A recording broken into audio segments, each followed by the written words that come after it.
Y bienvenidos a la clase 11. Hoy jueves 11 de noviembre del 2021, Química en Ingeniería de Materiales, y veremos los puntos que quedaron pendientes de polímeros. Espero sus preguntas sobre ejemplos, usos, cualquier cosa que no esté clara. La clase pasada, solamente para mencionar lo que vimos la clase pasada, cómo ver la forma de los polímeros. En microscopía óptica voy a lograr ver si es que hay algún defecto como burbuja, microfisura. Y también en microscopía óptica puedo ver algunos cristales de polímeros cristalinos, si es que son lo suficientemente grandes. Si no, está la microscopía electrónica. Recuerden que SEM es Scanning Electron Microscopy. ¿Por qué no tengo el lápiz? Microscopía electrónica, donde puedo ver ya cosas más pequeñas. Electrónica. Electrónica lleva solamente acento en la O. Puedo ver algunos cristales en microscopía electrónica, los cristales más pequeños, y si el microscopio es muy potente, podría llegar a ver hasta las cadenas de los polímeros. Recuerden que entre las cadenas de los polímeros no hay nada, no hay aire, es vacío. Las cadenas de polímero, si bien son cadenas que se aglomeran, entre ellas no hay aire, están de la manera lo más compacta posible. Y también podemos ver por difracción de rayos X los cristales. Allí en difracción de rayos X sí podemos ver qué cristales hay en el caso de polímeros semicristalinos o policristalinos, igual que veíamos los cristales en las cerámicas y en los metales. Y los cristales que tienen forma característica nos permitirían identificar en difracción de rayos X qué tipo de polímero hay. Eso es la forma. Defectos, cristales, cadenas moleculares, y cuando las cadenas moleculares se ordenan formando una celda cristalina y cristales, los vemos en difracción de rayos X. También vamos a caracterizarlos, y vamos a verlo en esta clase, el peso molecular de los polímeros. Deben haber escuchado hablar de polímeros de bajo peso molecular y polímeros de alto peso molecular. Eso vamos a ver. Y las propiedades coligativas, que se refieren a cómo se comporta el polímero en un líquido. Cuando disolvemos el polímero en un líquido, ahí podemos evaluar sus propiedades coligativas. Recuerden siempre, el polímero es una cadena de monómeros, y cada cadena tiene un número de monómeros, 100, 1000, 10.000, pero no todas las cadenas son iguales. Es muy difícil que todas sean iguales. Habrá cadenas pequeñas, cadenas medianas y cadenas grandes. El promedio es el tamaño molecular del polímero o peso molecular del polímero. Decimos tamaño también porque cuanto más grande la cadena, mayor peso molecular. Puede ser que yo tenga todas las cadenas muy parecidas. Unas tienen 100, 101, 99, 102, 100, y así tenemos todas muy parecidas y hablamos de una dispersión pequeña, una dispersividad más pequeña. El polímero es poco disperso. Si las cadenas son muy diferentes entre sí, hay una de 50, una de 100, una de 200, una de 300, otra de 50, todas muy diferentes, igual tengo un promedio, y el promedio podría ser igual que en el caso anterior. Hablamos del tamaño promedio, pero tengo una dispersión más grande y hablamos de una distribución de pesos moleculares más dispersa o de una dispersión ancha. Pero esto tengo que analizarlo de alguna manera. Vamos a ver cómo se analiza. En un polímero de poca dispersión tenemos 9, 10, 11. El promedio es 10. Uno de amplia dispersión tendría 5, 10, 15. 5, 10, 15. El promedio sigue siendo 10, pero es una dispersión más ancha. Y las propiedades van a ser diferentes. Para un mismo peso molecular promedio, es diferente si tiene una distribución angosta o una distribución ancha o grande. Hay polímeros que son muy sensibles a esto y polímeros que son menos sensibles a esto. Vamos a ver como ejemplo el caso de las poliolefinas.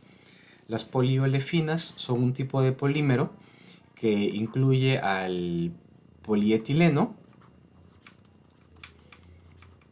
un plástico muy común, y polipropileno, también un plástico muy común, polipropileno, polietileno. ¿Cómo influye el peso molecular primero? Ven a la izquierda, ¿qué pasa con el polietileno y con el polipropileno? El de las bolsas, el de las botellas, el de los descartables. Cuando aumenta el peso molecular, aumenta la viscosidad en el estado líquido. Polipropileno y polietileno son termoplásticos. Los derrito, se vuelven líquidos, le cambio de forma, enfrían, solidifican, se vuelven sólidos. Con un mayor peso molecular, la viscosidad en el estado líquido va a ser mayor. Ese es el punto 1. La fuerza o la resistencia en el estado líquido también va a ser mayor. Acá se repite. La dureza ya en el estado sólido. La dureza aumenta cuando aumenta el peso molecular. Resistencia a la abrasión aumenta. Resistencia última y resistencia a la fluencia también aumenta al aumentar el peso molecular. Como ven, hay bastantes cosas en común. Un polímero de mayor peso molecular es más resistente que uno de menor peso molecular. Existe, por ejemplo, el polietileno de baja densidad, que es de bajo peso molecular. Y existe el polietileno de alto peso molecular o de alta densidad. Son equivalentes. Como ven, al bajar el peso molecular, baja la densidad.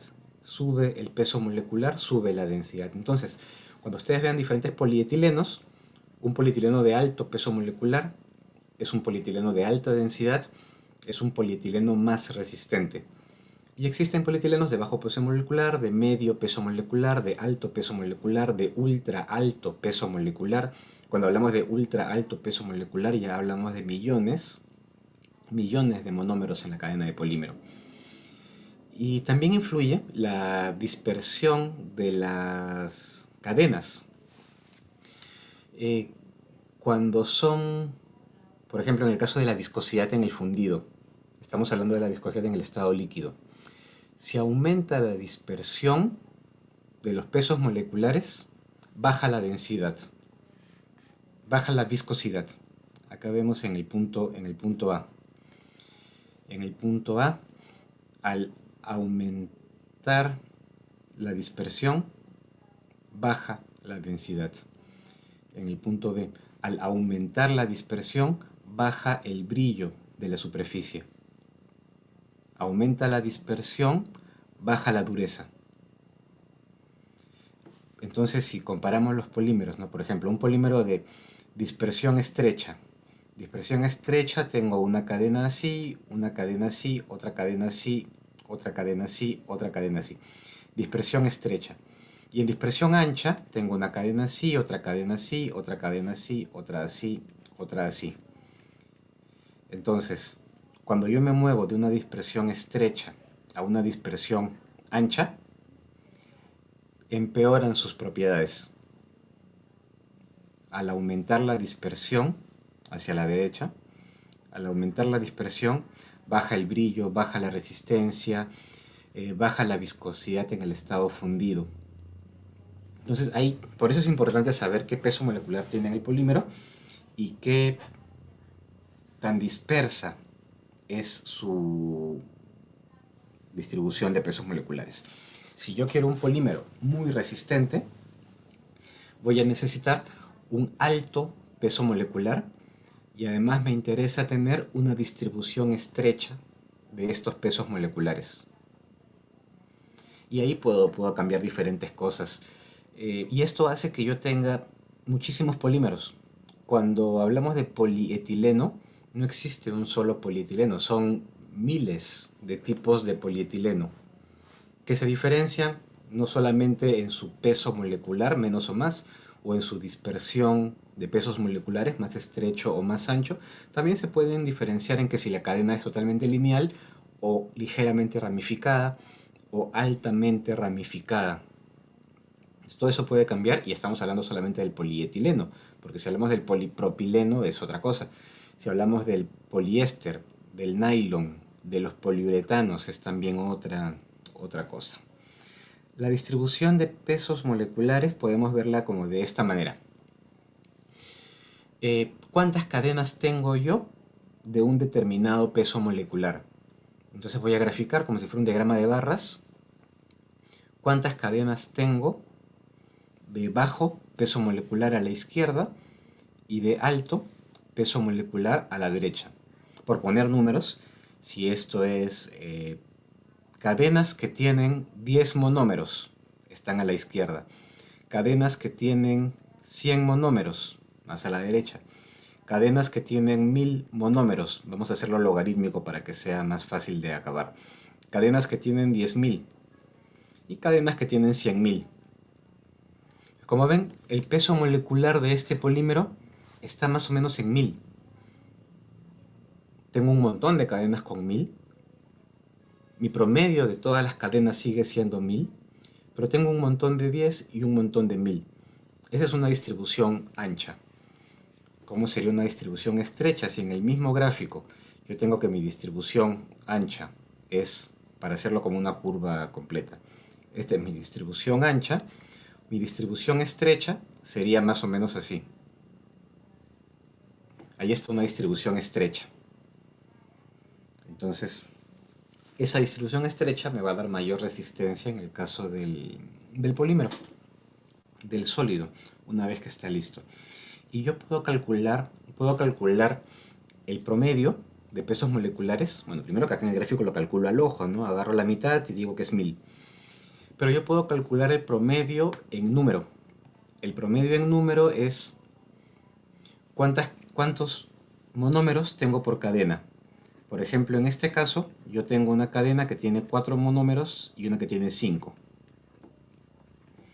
Una cadena de 4 y una cadena de 5 monómeros, mi promedio es 4.5 y ese es mi promedio en número. También puedo hacer un promedio en peso, que digo cuánto pesa cada cadena, cada cadena. Esta cadena puede pesar, no sé, 5000. Esta cadena pesa 5000 y esta cadena pesa 3000. Mi promedio es 4000, pero yo no estoy contando cuántos monómeros hay en la cadena, yo estoy contando cuánto pesa una cadena, cuál es la masa de cada cadena, y sacando el promedio de la masa dividida por el número de cadenas.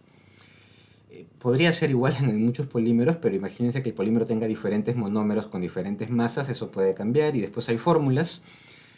Promedio en Z, promedio en viscosidad, no sabría explicarlo, creo que podemos dejarlo a un lado por ahora. Y hay fórmulas, evidentemente, para calcular eso, que no se las voy a pedir en el examen, definitivamente. Esta fórmula no entra en un examen. Lo importante es que tengan el concepto de cómo influye el peso molecular en las propiedades mecánicas de un polímero. Recuerden, bajo peso molecular es baja resistencia, alto peso molecular es alta resistencia. Entonces, promedio en número es el número de las cadenas por la masa entre el número de las cadenas entre la masa.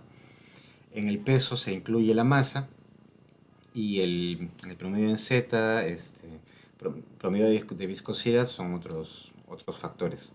Pero recuerden que promedio en número es los monómeros de las cadenas entre el número de cadenas, y el promedio en peso es la masa de las cadenas entre el número de las cadenas, o sea, la sumatoria de las masas de las cadenas.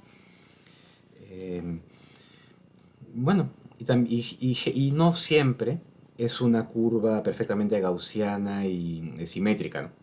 Al final es lo que me salga de la fabricación. Algunos procedimientos de fabricación me darán un tipo de curvas, otros me darán otro tipo de curvas. Algunos lo darán más para la izquierda, más para la derecha, más centradas.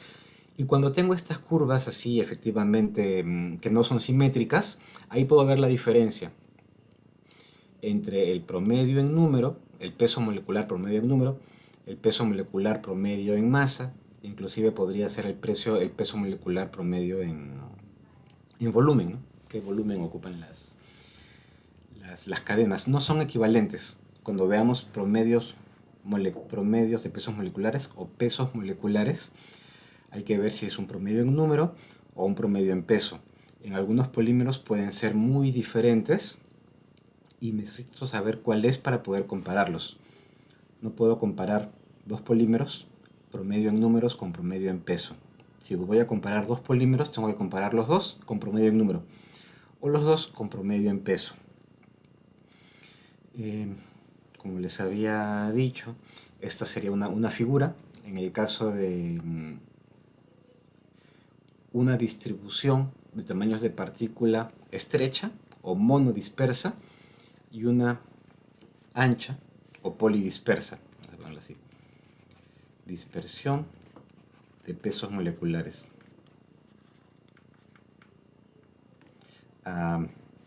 Grande. Y esta es una dispersión de pesos moleculares pequeña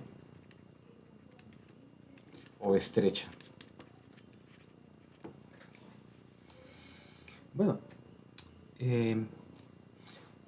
un polímero ideal tendría una dispersión 1. La dispersión es el peso molecular promedio en peso dividido por el peso molecular promedio en número. Si los dos son iguales, es 1 y es mi polímero ideal. Si yo pudiera lograr que todas las cadenas de polímeros tuvieran el mismo tamaño, exactamente el mismo tamaño, que en la práctica es imposible de lograr. Y según el tipo de proceso de fabricación, tengo polímeros más o menos dispersos. Si yo fabrico el polímero por polimerización viva, es un tipo de polimerización en el que tengo iniciadores que empiezan la polimerización, por eso se llaman vivas. El iniciador comienza la reacción, mientras la reacción continúa, la llamamos viva hasta que termina la polimerización. Con ese tipo de polimerización, yo consigo una distribución de pesos moleculares muy estrecha, 1.01. Otros tipos de polimerizaciones, otros mecanismos de reacción, otros sistemas de fabricación de polímeros, por ejemplo, en el caso de la adición entre 1.5 y 2. En condensación, polimerización por condensación, una de las primeras clases les hablé de la diferencia entre adición y condensación. Creo que fue hace 2 clases. Por condensación consigo también 2. Y en el caso de polímeros vinílicos, como podría ser el PVC, una dispersión entre 2 y 5. Vamos a poner acá, por ejemplo, PVC. Hay otros tipos, la coordinada, que me da una distribución más grande.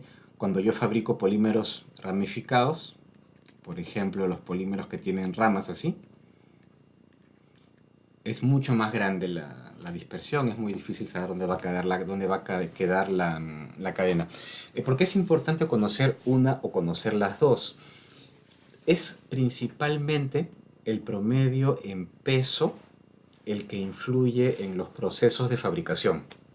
Vamos a ver más adelante cómo se fabrica un polímero, cómo el líquido caliente se le da la forma y después solidifica para hacer el objeto. Bueno, este peso molecular en peso influye en la procesabilidad, aumenta la viscosidad, por ejemplo. O en algunos casos disminuye la viscosidad. Entonces, qué tan fácil o qué tan difícil va a ser fabricarlo depende mucho del peso molecular promedio en peso. Y por el contrario, el peso molecular promedio en número influye mucho en la resistencia mecánica. Entonces, si yo quiero ver qué tan resistente va a ser mi polímero, me interesa ver el peso molecular promedio en número. Mayor peso molecular promedio en número va a ser mayor resistencia, mayor dureza, mayor densidad, mayor resistencia a la abrasión, mayor brillo. Entonces sí, para resistencias mecánicas voy a ver el promedio molecular promedio en número, peso molecular promedio en número. Y si por el contrario yo soy un fabricante y estoy extruyendo vasos, baldes, tuberías, me interesa fijarme en el promedio molecular promedio en masa o en peso. ¿Cómo sabemos qué peso molecular tiene el polímero? Hay técnicas de análisis. Por ejemplo, analizar los grupos terminales. En el caso de analizar grupos terminales, imagínense que tenemos cadenas y las cadenas tienen algún átomo o alguna molécula particular en el extremo. Entonces, si mis cadenas son más largas, yo voy a tener menos extremos. Si mis cadenas son más cortas, voy a tener más extremos en el mismo volumen, en la misma masa. Entonces, sabiendo cuántos grupos terminales tengo, yo puedo saber cuántas cadenas tengo en esa masa. Por ejemplo, en una masa determinada yo encuentro 1000 grupos terminales, tendré 500 cadenas, porque cada cadena tiene 2. Si mi masa, la misma masa, tiene 2 grupos terminales, tengo una sola cadena. Entonces, esa es una técnica de análisis de pesos moleculares.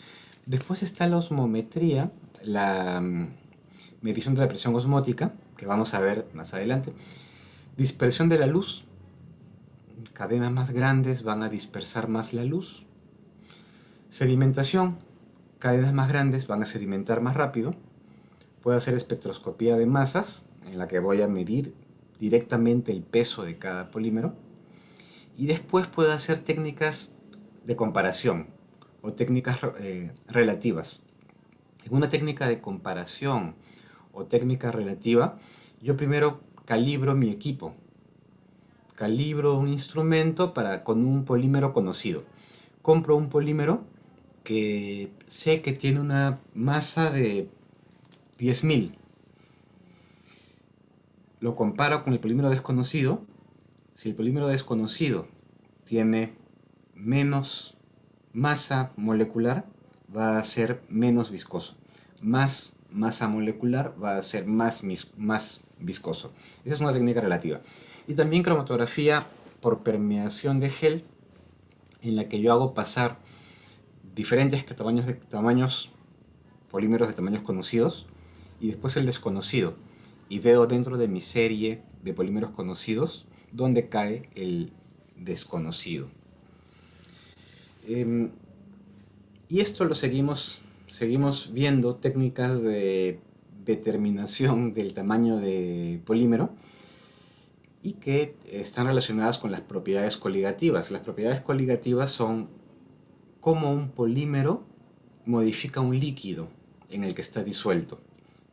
Históricamente fue así como se descubrieron los polímeros, porque causaban cambios en los líquidos que no causaban otros productos químicos.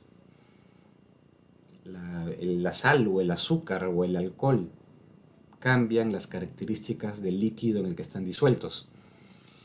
Pero los polímeros también las cambian, pero de manera completamente diferente e inesperada. Por eso fue que se descubrieron, diciendo, oye, ¿qué pasa? ¿Qué material es este que no cambia las propiedades como espero? Bueno, polímeros. La presión de vapor. Cuando tenemos un recipiente con un líquido, el recipiente con el líquido empieza a evaporarse, ¿no? Hay una ligera evaporación. Esta evaporación de líquido crea lo que llamamos la presión de vapor.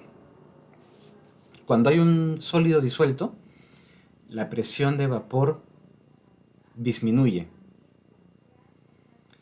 Entonces yo tengo que calcular qué presión de vapor espero en el solvente puro. Por ejemplo, si fuera agua o si fuera alcohol, ¿qué presión de vapor hay en el solvente puro? Y después, ¿qué presión de vapor hay en el líquido o en el solvente con el polímero disuelto? Que va a ser menos, va a ser menor. Y con esa disminución en la presión de vapor, yo calculo la fracción molar. ¿Qué concentración molar hay? Y como yo sé cuánto le añadí del material, tengo la masa, tengo la fracción molar, puedo calcular el peso molecular. También como disminuye la presión de vapor, al disminuir la presión de vapor, aumenta el punto de ebullición. Recuerden que el punto de ebullición es la temperatura a la que la presión de vapor iguala a la temperatura, a la presión atmosférica. Entonces, si estoy disminuyendo la presión de vapor, también estoy aumentando el punto de ebullición. Bueno, ese aumento en el punto de ebullición, delta del punto de ebullición, depende de una constante que es conocida, por ejemplo en el agua esta constante es 0.52, multiplicada por la molaridad de la solución. Y recuerden que la molaridad es igual al número de moles sobre el volumen, y que el número de moles es igual a la masa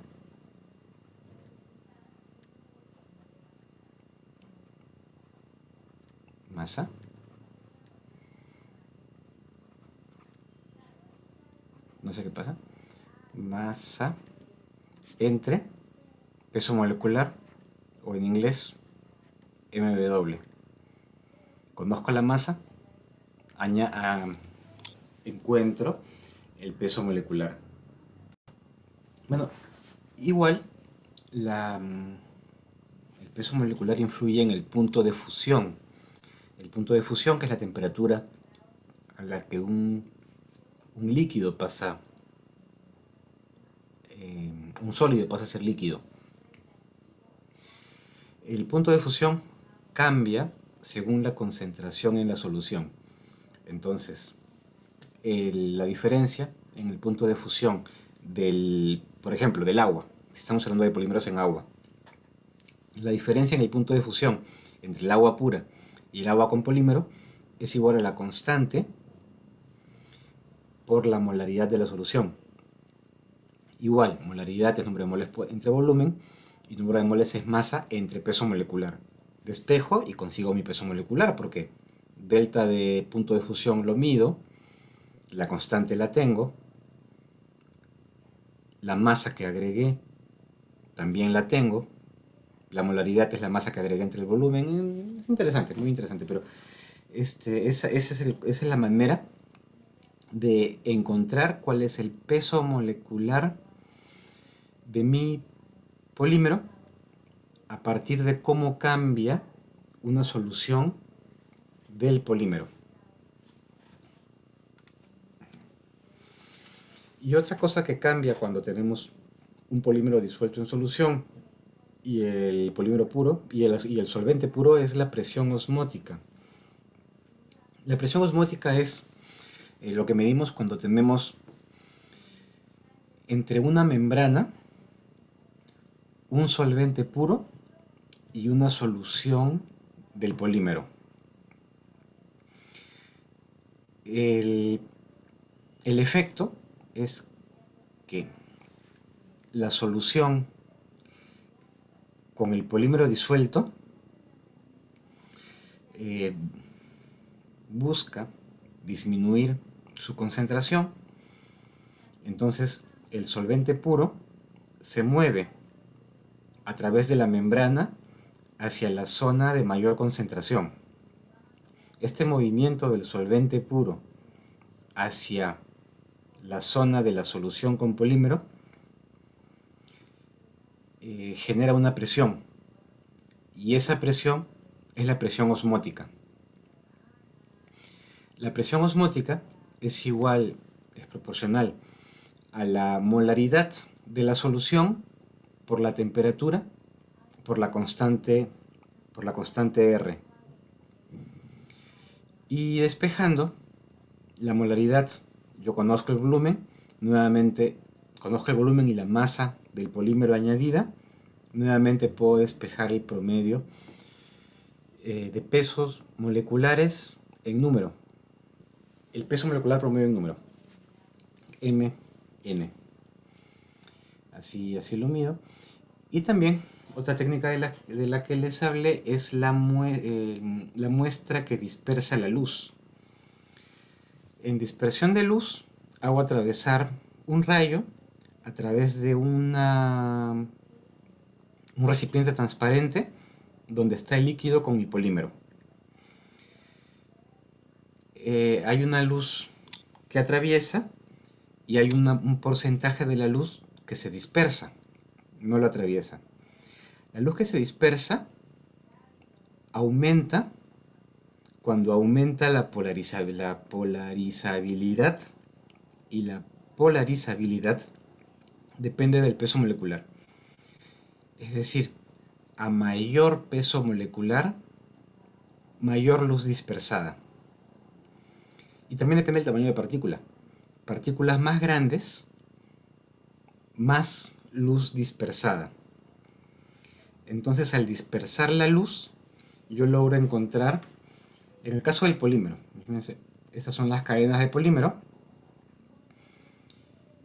el tamaño de cadenas. Unas cadenas que sean más largas van a dispersar más la luz. Entonces, puedo encontrar cadenas más grandes dispersan más la luz. Y también el tamaño de partículas. Si el polímero está formando partículas, vamos a verlo así, el tamaño de estas partículas más pequeñas van a dispersar menos la luz que partículas más grandes. Entonces, midiendo la dispersión, puedo medir el peso molecular promedio en masa, porque con la luz estamos viendo prácticamente objetos. Entonces, como estoy viendo los objetos, estoy viendo tamaños, y al ver tamaños estoy viendo masa. Entonces, dispersión de la luz me mide el tamaño de partícula, el tamaño de la cadena de polímero promedio en masa. Ahí está la luz dispersada. Bueno, otra técnica para medir los polímeros es la ultracentrifugación. La ultracentrifugación consiste en centrifugar. Primero vamos a ver cómo es una centrífuga. Esta es una centrífuga. Tengo que tener mucho cuidado con la temperatura, porque la temperatura también influye. La velocidad muy constante, muy estable. Bueno, en la centrífuga yo voy a hacer que el polímero sedimente. Esta pelotita es la representación de una cadena de polímero o de una partícula de polímero dentro del líquido. Esa partícula dentro del líquido está sometida a la fuerza de la gravedad, que es lo que haría que la partícula sedimente o que caiga. Pero además hay una fuerza de empuje hacia arriba, que es la flotación, y la fricción. Entonces, este equilibrio entre fricción, empuje y fuerza gravitacional es lo que determina si la partícula se mantiene en suspensión, flota o cae. En un polímero en solución, la partícula, las fuerzas se equilibran y tengo las partículas estables dentro del líquido. Cuando centrifugo, estoy aumentando G. En una centrífuga aumento G a una muestra, a un tubo de ensayo. Y al aumentar G, empieza a sedimentar el polímero. Y al sedimentar el polímero, encuentro un coeficiente, una sedimentación que va a depender del G que yo aplico.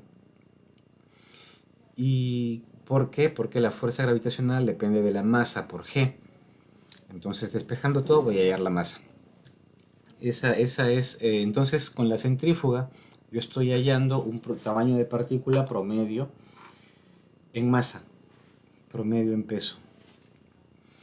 Y después de estas técnicas que me permiten saber de qué tamaño tiene la cadena de polímero por el efecto que genera en su entorno, o por la manera en la que se flota o sedimenta en una solución o dispersión, ya tengo las técnicas directas para medir el peso de las cadenas. Una técnica directa para medir el tamaño del peso de las cadenas es la espectroscopía de masas. En espectroscopía de masas, yo disparo un rayo láser, disparo un rayo láser de alta energía, ultravioleta o infrarrojo. Cuando cae el láser sobre el polímero sólido, se volatilizan las cadenas. Las cadenas volatilizadas escapan hasta un detector. Y en este detector yo voy a medir el peso de estas cadenas. Aquí está el esquema de cómo es el detector. Primero un rayo láser atraviesa un lente y llega a la muestra en 3. El rayo láser causa la volatilización de algunas cadenas de polímero en la superficie de la muestra, y estas cadenas de polímero volatilizadas llegan hasta un acelerador de iones diferentes, un campo magnético, y llega a un detector. En el detector yo puedo conocer la masa de las partículas que llegan. Y el detector me va a decir que recibió 1000 partículas de una masa determinada, 500 partículas de otra masa determinada y 700 partículas de otra masa determinada. Entonces estoy midiendo exactamente cuántas partículas hay y de cada masa de cadenas. Este es un equipo típico en un laboratorio de espectroscopía de masas para medir el tamaño promedio de los polímeros. Hay diferentes técnicas. Hay, por ejemplo, la MALDI, desorción ionización asistida por un rayo láser. TOF o tiempo de vuelo. Las partículas con una masa determinada tendrán un tiempo para llegar al detector, otra masa llegarán en otro tiempo al detector porque tienen diferente aceleración. Al final yo consigo un gráfico así. ¿Cuántas moléculas tengo que llegaron rápido, que llegaron a un tiempo medio? ¿Cuántas partículas tengo que llegaron mucho después? Mayor tiempo es mayor peso molecular. Las partículas más ligeras llegan primero. Las partículas más grandes llegan después. Entonces así puedo graficar. Y como ven, aquí prácticamente ya tengo mi curva de dispersión de tamaños moleculares. Veo que la curva parece simétrica. Tengo mi tamaño medio. Está súper bien. Y esto de acá sería el promedio en masa. Porque como estamos midiendo la masa o el peso de cada cadena de polímeros, tengo un promedio en masa. Nuevamente, ¿cómo funciona la espectroscopía de masas? El láser cae sobre la muestra, hay partículas que salen de la muestra, atraviesan una ventana muy pequeña y llegan al detector. Las más pequeñas llegan primero, las más grandes llegan después, y así yo puedo graficar cuántas cadenas hay de cada peso. Los gráficos que se consiguen, por ejemplo, en el caso del polietileno. Para el polietileno yo consigo exactamente un gráfico como este. La masa en unidades de masa atómica. La unidad de masa atómica, el hidrógeno es 1, el carbono es 12. Entonces si ya tienen, si es 12 es carbono, 1 es hidrógeno, el polímero es principalmente carbono e hidrógeno, oxígeno es 16. Bueno, en unidades, como ven, tenemos cadenas de 4000, de 6000, de 8000, 10.000, 14.000 unidades. Si fuera puro hidrógeno, 14.000 sería 14.000 hidrógenos. En el caso del carbono con hidrógeno, por ejemplo, si yo tengo el CH2, el polímero formado por CH2, esto es 14. 12 del carbono más 1 de hidrógeno más 1 de hidrógeno, esto es 14. Entonces, si esto es mi monómero, unidades de masa atómica. Si esto es 14, yo tengo 14.000. Aquí en 14.000, mi polímero, que yo lo escribo de esta manera, CHCH, sería igual a 1000. 1000 unidades de repetición por una cadena de polímero aquí. En 14.000, aunque eso ya es como 15.000. Entonces directamente consigo el peso molecular. Estas son las técnicas absolutas en las que yo puedo saber directamente con un solo polímero cuál es su peso molecular. Grupos terminales me da el promedio en número, osmometría, promedio en número, dispersión de la luz, promedio en peso, ultracentrifugación, promedio en peso, y en espectroscopía de masas puedo conseguir tanto promedio en número como promedio en pesos. Luego las técnicas relativas, que son las técnicas que requieren la comparación con un polímero conocido.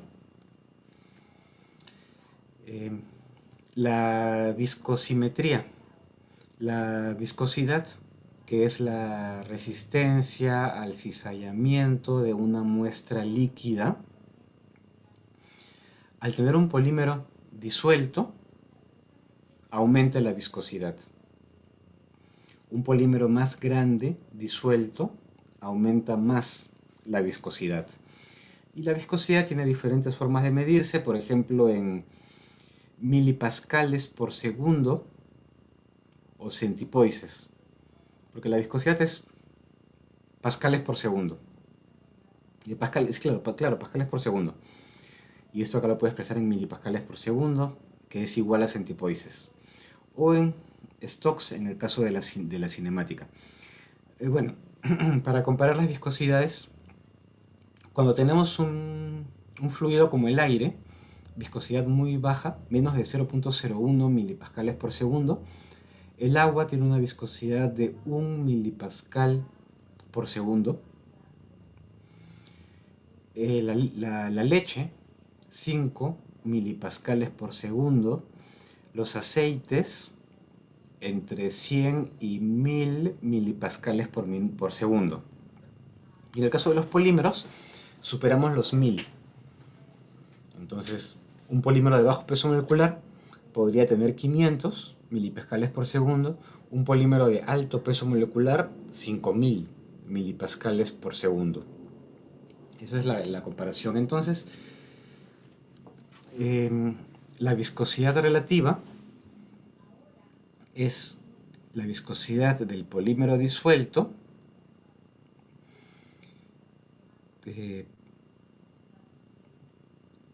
la viscosidad del solvente entre la viscosidad del polímero disuelto. Y la específica es la viscosidad del polímero disuelto entre la viscosidad del líquido. A ver. Ahora sí. Esta fórmula la voy a poner de una mejor manera para más adelante. Pero ¿cómo mido la viscosidad de un polímero? En un viscosímetro. En los viscosímetros hay diferentes tipos, por ejemplo de Oswald o de Ubelode. En los dos casos, yo tengo el solvente con el polímero disuelto dentro de un tubo donde hay un capilar. Un capilar es una tubería muy estrecha que está aquí adentro. Y como la tubería es muy estrecha, causa resistencia al flujo del polímero, del solvente con polímero. Un líquido más viscoso demora más en pasar. Un líquido menos viscoso demora menos. Entonces, yo puedo hacer pasar el solvente puro. Si este es el tubo en U, tengo que, de alguna manera, hacer subir el líquido hasta aquí. Y al subir hasta aquí, el líquido va a bajar hasta acá. Después de haberlo hecho subir, lo dejo libre y esta parte de arriba va a empezar a bajar y esta parte va a empezar a subir. La velocidad con la que baja de un lado y sube del otro es proporcional a la viscosidad. Entonces, con mayor viscosidad va a demorar más y yo voy a medir el tiempo entre un punto y el otro punto. El tiempo que demora el líquido del punto 1 al punto 2. Igual aquí. El tiempo que demora el líquido en pasar del punto 1 al punto 2. Mido cuánto tiempo demora en pasar el solvente puro, el solvente con un polímero de peso molecular conocido y el tiempo que demora el líquido con el polímero del peso molecular desconocido. Y después, y haciendo eso, puedo calcular el peso molecular del polímero desconocido. Ahora que hablamos de los polímeros en solución, vamos a ver cómo se comporta un polímero en solución. El polímero es esta cadena que toma diferentes conformaciones y en el tiempo va cambiando porque se mueve libre en un solvente. Depende de qué polímero sea y depende de qué solvente sea, la cadena puede estar más estirada o más recogida. Cuando la cadena está en el solvente con esa forma, yo puedo tener un volumen esférico. Dibujo una esfera que contenga la cadena de polímeros y este volumen, esta esfera es un volumen constante. Mientras yo no cambie el solvente, mientras yo no cambie la temperatura, la esfera que atrapa, que rodea el polímero, es constante sin importar cómo se mueva el polímero. Si yo cambio de temperatura, va a cambiar de tamaño.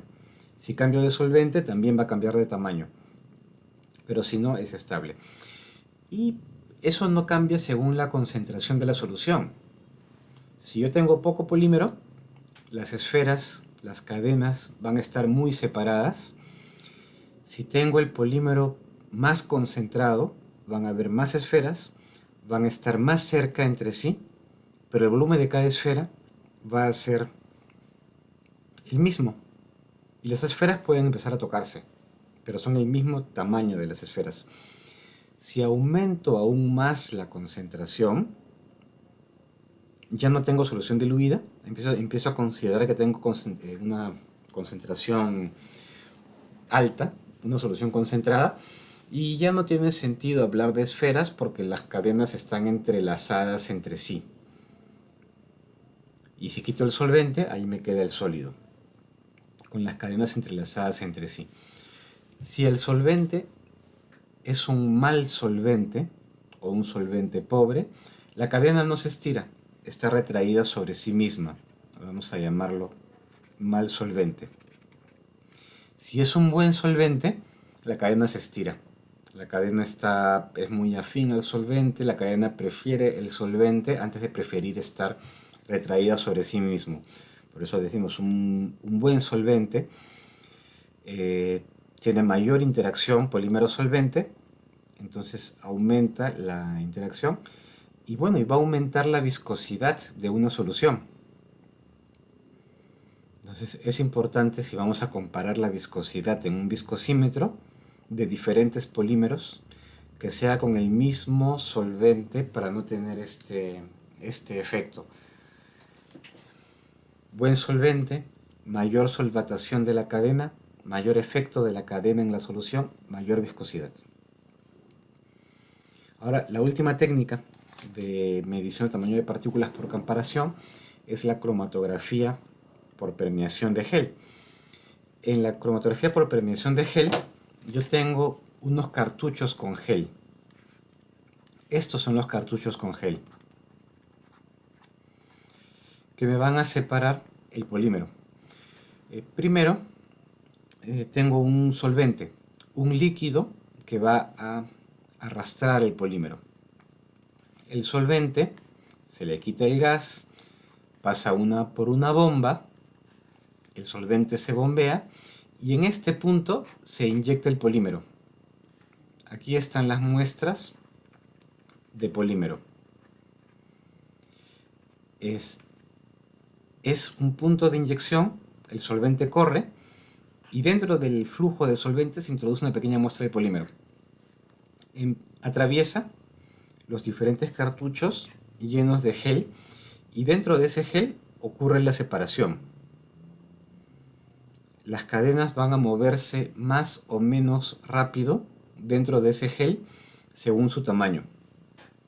Después llegan a un detector. En este detector se detecta qué cadena sale en qué momento. La computadora lleva el registro de las cadenas que van saliendo y después, bueno, esto acaba pues a los desechos. Y así, al separar las cadenas en el tiempo, vamos a ver qué tamaño tienen. Este es el típico equipo de cromatografía por permeación de gel para polímeros, en el que tienen a la izquierda los solventes, aquí al centro la inyección del polímero. Esto parece que tuviera inyección manual. Esta es la inyección, este es el punto de inyección. Se introduce una jeringa, se aplasta la jeringa para que entre el líquido y se mueve este dial para arriba o para abajo para permitir que la muestra entre. Esto de acá no. Y después el detector, la computadora, ya donde ustedes quieran. ¿Cómo ocurre la separación dentro del instrumento? La muestra entra en la parte A, por aquí entra la muestra, y esto es el gel. Estas esferas dentro del cartucho representan el gel. Y bueno, esto va por varias partes, ¿no? Viene por acá, continúa por acá, después baja por acá y después entra acá. 4 veces. Cuanto más veces pongan, mayor la separación. ¿Qué sucede? Las partículas más grandes salen primero. Dentro del cartucho, en el gel, hay muchos caminos, muchos poros, como se ve aquí a la derecha. Hay caminos grandes, caminos pequeños. La mezcla de cadenas de polímero pequeñas y cadenas de polímeros grandes empieza a atravesar este camino. Las partículas grandes solo pueden tomar los caminos más anchos y más directos. Las partículas pequeñas pueden entrar en los caminos más chicos. Las cadenas más pequeñas se meten en los poros y de ahí salen. Se meten y salen, se meten y salen y están como jugando. Entonces las partículas pequeñas, que están dándose un gran paseo, salen después. Y las partículas grandes, que no tenían esa opción del paseo porque no entraban en tantos caminitos, salen primero.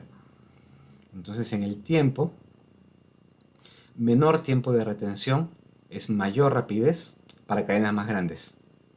Mayor tiempo de retención, mayor lentitud para cadenas más pequeñas. Entonces ya separé mi polímero según el tamaño de partículas. Y lo voy a medir, por ejemplo, en el líquido que sale, mido cómo cambia mi índice de refracción. Pero antes de eso, yo tengo que haber pasado un estándar, un polímero conocido. Tengo un polímero con un peso molecular de 1000 y yo sé que sale en 20 minutos. Un tamaño molecular de 100.000 y yo sé que sale en 5 minutos. Entonces lo que salga en 5 minutos tendrá 100.000, lo que salga a 20 minutos tendrá 1000. Entonces así puedo determinar cuánto hay de cada polímero y comparándolo con mi estándar, en el pico tengo el promedio, comparo con el estándar y ya sé qué promedio, qué peso molecular tengo. Esa es una otra técnica de comparación. ¿Cómo funciona con estándares? Los estándares que se venden son así: el negro, morado, amarillo, marrón, eh, cian o turquesa y magenta o fucsia. Como ven, salen más rápido a la izquierda los mayores y más lento o a la derecha los menores.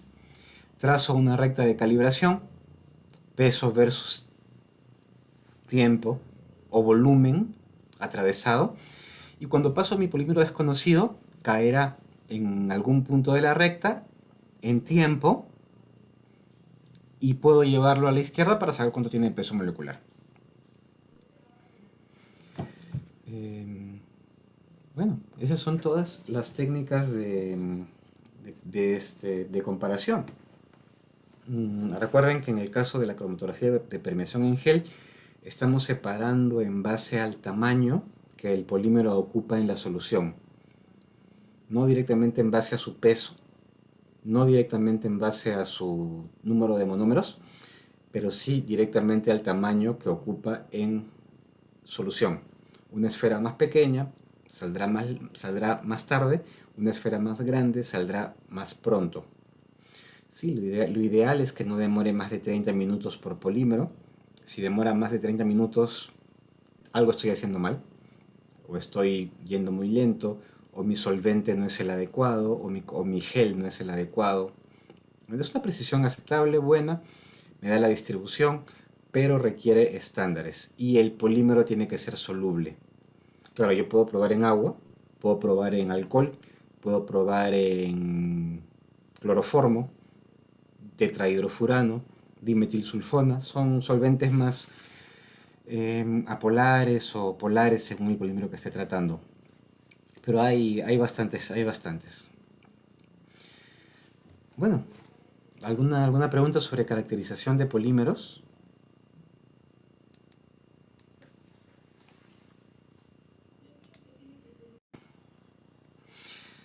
Eh, Ahora veamos el comportamiento mecánico de los polímeros.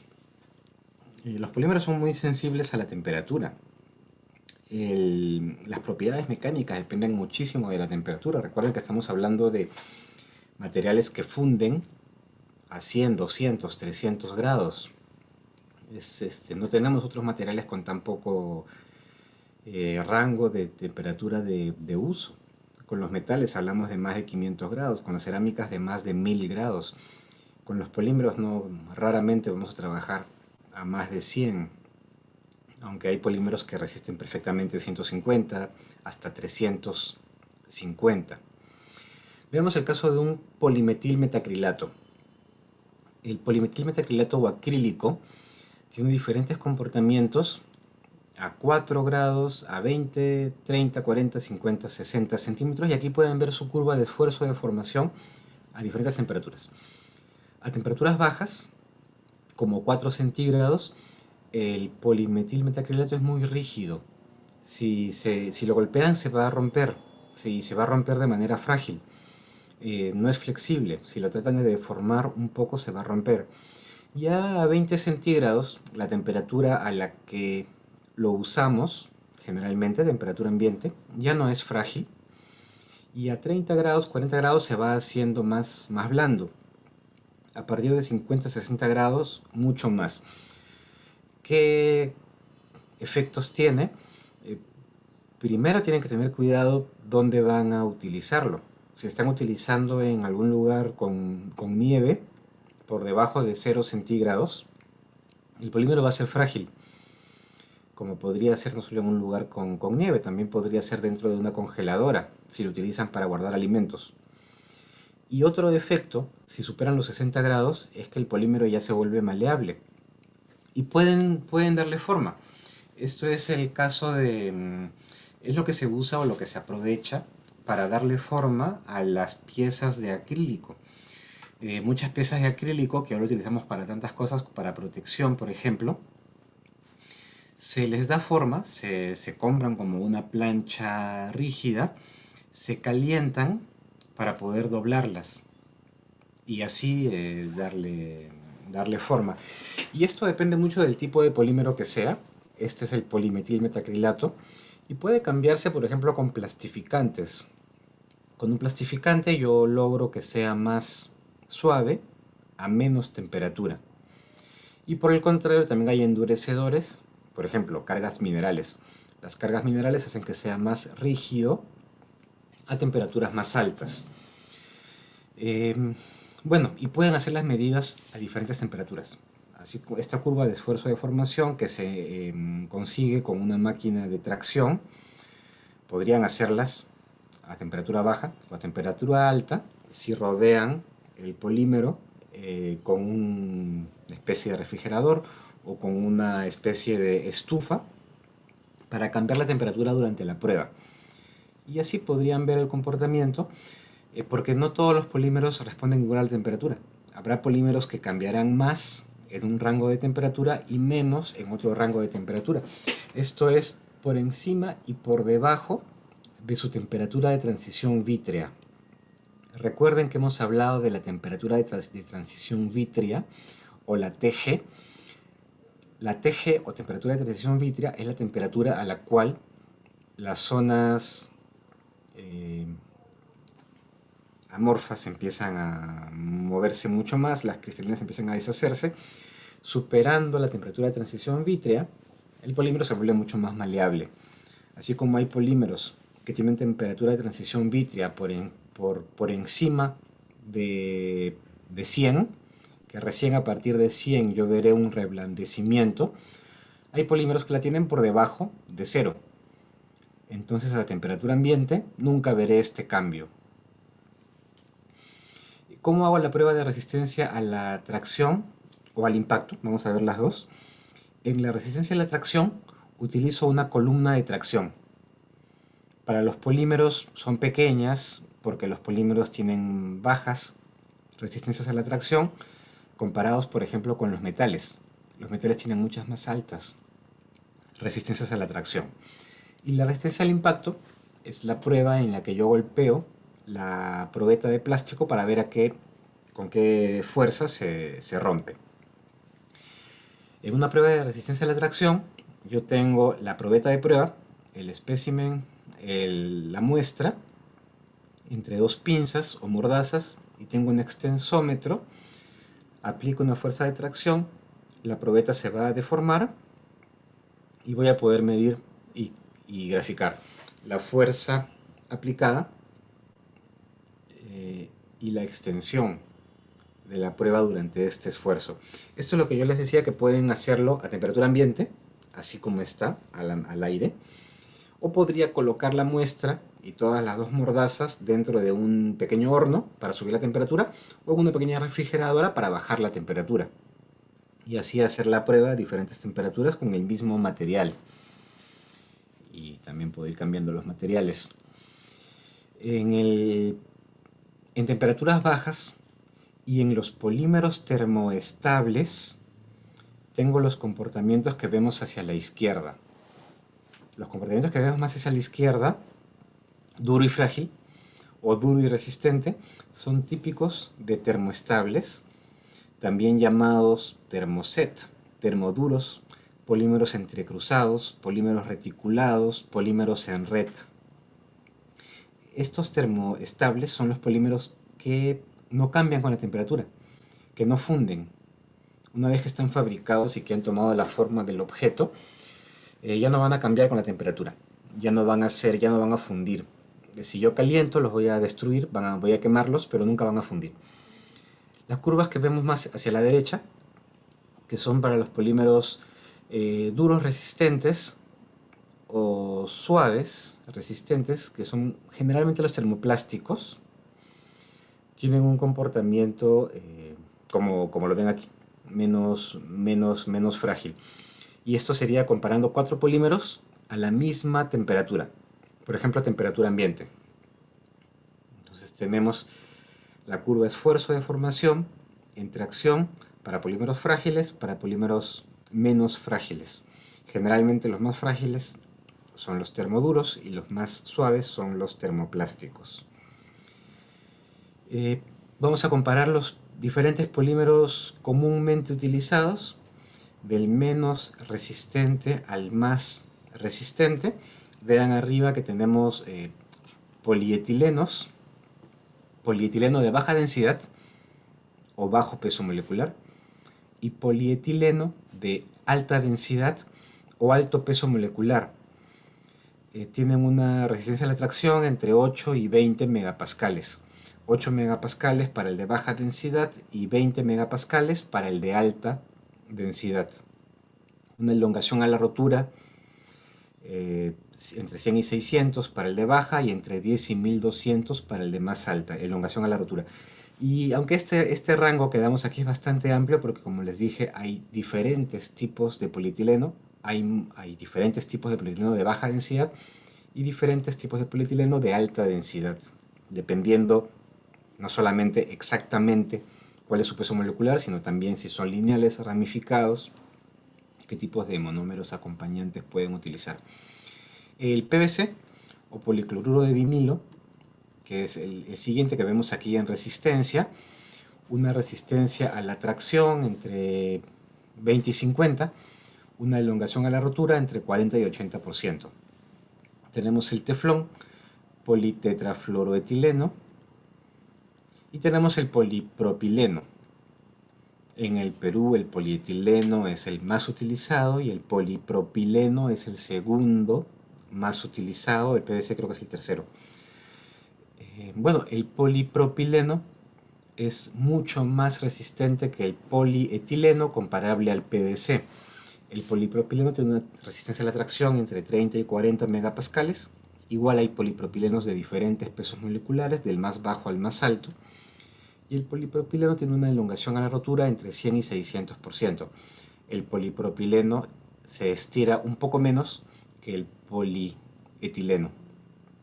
Luego el poliestireno que usamos puro, denso, para cosas transparentes, y el poliestireno con aire expandido para el tecnopor. Bueno, el poliestireno tiene una resistencia a la tracción entre 30 y 50, pero muy poca elongación a la rotura, 1%, 2% de elongación a la rotura. Polimetilmetacrilato es el acrílico, mayor resistencia a la rotura, 40-70%, pero también una muy baja elongación a la rotura. Ustedes deben haber visto los acrílicos que usamos para protección, transparentes, pueden ser de polipropileno o de polimetilmetacrilato. Son resistentes y duros, pero no se pueden estirar, se rompen al estirarse, por eso tienen una elongación de 1, 2%, 5%, no más.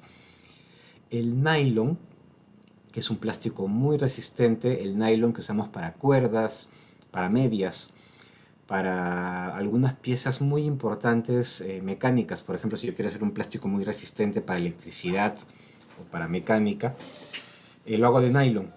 Un paracaídas, un guante industrial, lo hago de nylon. 70, 90 megapascales y una elongación mayor, entre 15% y 300%, según cuáles sean exactamente los monómeros que lo forman y su peso molecular. El poliéster, el PET, que es tanto el de la ropa como el de las botellas, es un poco más resistente que el polipropileno, que el PVC, pero menos resistente que el nylon. Entonces, como ven, la ropa de nylon, las cuerdas de nylon van a ser más resistentes que las cuerdas de poliéster o de PET. Y su elongación a la rotura está cercana a la del nylon, entre 30 y 300%.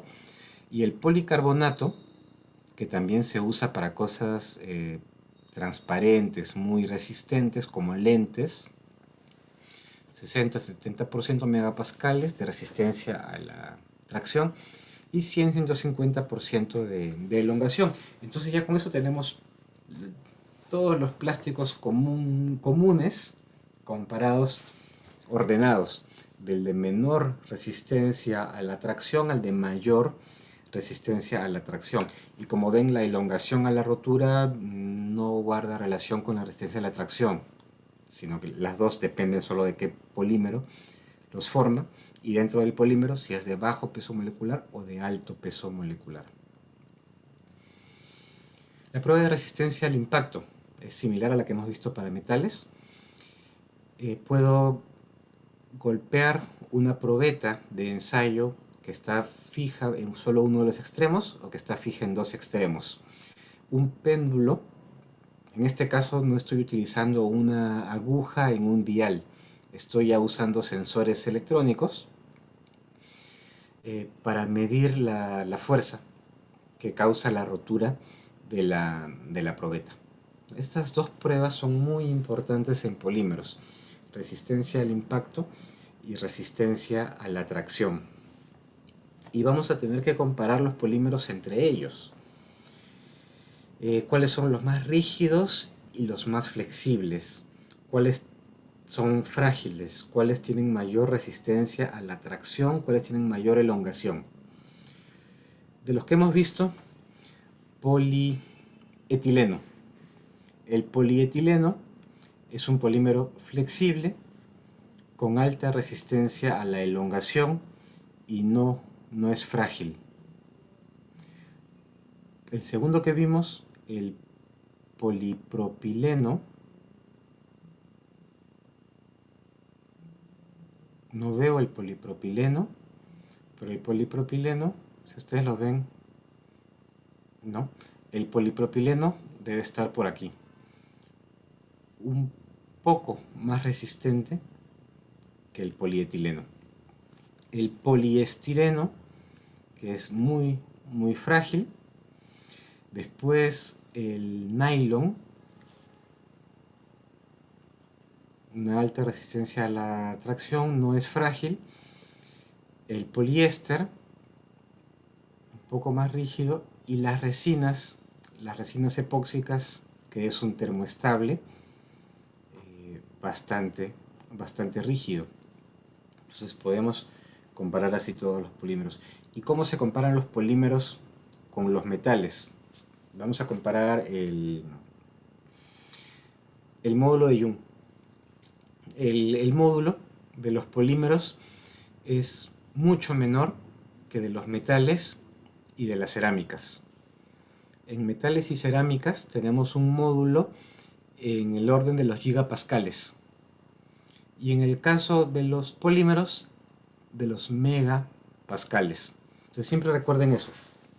Módulo de conservación o módulo de Young.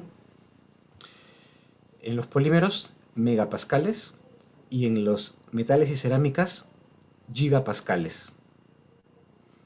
Y dentro de los polímeros, menor módulo de Young, polietileno, intermedio, polipropileno, pero como ven, el polipropileno ya se acerca al polietileno de alta densidad, y mayor módulo de Young, poliéster, poliestireno, policarbonato. Cuando tenemos mezclas de los materiales, por ejemplo en los materiales compuestos, las propiedades son un promedio. Si yo tengo un material compuesto que está formado por una cerámica con un polímero, tendré un módulo intermedio entre la cerámica y el polímero. Igual si tengo un compuesto que es un metal con una cerámica, tendré un módulo intermedio entre el metal y la cerámica. El módulo de las cerámicas es mayor que el de los metales, y el módulo de las cerámicas y los metales es mucho mayor que el módulo de los polímeros. Eso lo repito porque es súper importante. Como les digo, el módulo de los polímeros en los megapascales, metales y cerámicas en los gigapascales. Resistencia a la tracción para los polímeros comunes entre 20 y 100 megapascales, pero las fibras pueden llegar hasta 700 megapascales. Cuando yo hago una fibra de polímero, al tener el polímero fabricado estirado, es muy resistente al estiramiento posterior. Un mismo polímero, por ejemplo un nylon. Si yo tengo un bloque de nylon, ese bloque de nylon tendrá una resistencia a la tracción de 100. Pero si yo hago una fibra de nylon estirada, puede tener 500, 10 veces más de resistencia a la tracción, porque fue fabricado estirado, entonces ya no puede ser estirado más. se resiste al estiramiento. Pero igual, 700 megapascales en resistencia a la tracción para una fibra de polímero, igual es menos que lo que puedo conseguir con un metal, más de 1000. Con una cerámica, resistencia a la tracción está, ustedes saben que está gobernado por la presencia de defectos. No son resistentes a la tracción generalmente, los defectos influyen mucho en la tracción de las cerámicas. Pero son muy dúctiles, los polímeros pueden estirarse, en el caso de los elastómeros, cientos de veces su longitud inicial. Elastómeros cientos de veces, polímeros de 2 a 100, metales de 1 a 8. La temperatura de uso es mucho menor a la temperatura de fusión.